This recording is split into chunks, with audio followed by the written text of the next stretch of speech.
When you've found a model, you can export it as an FBX, but you just need to make sure you use the right format and convert it in the right way. So what you need to do is go to Export in Blender, select your character, go to Export and select FBX.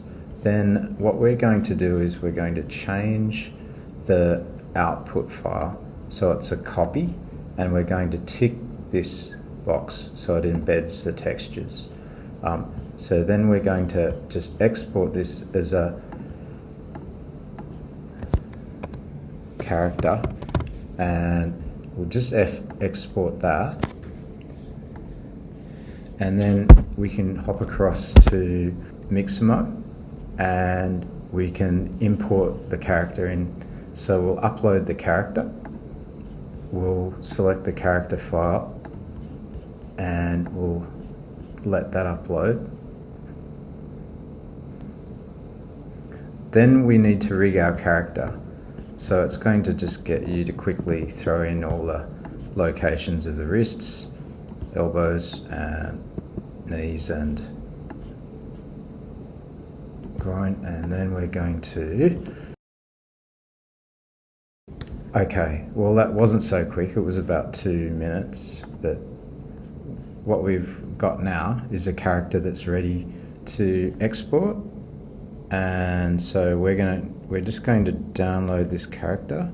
So there it is, and I'm just going to choose an animation, just a stock animation to apply. So it's just going to be idle. So this character is just going to be waiting around, just sort of for the next animation. So I'm going to hit download, and I'm going to export that with the skin and hit download. We'll just save that. So then we'll import that into our Blender file. That will be an FBX named idle, but it'll have some animation attached to it. Okay, and so there's the character.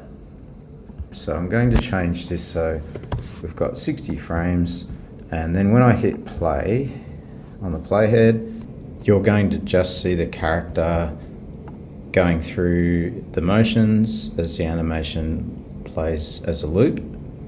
And so you're ready now to import some different animations and make them connect to this animation.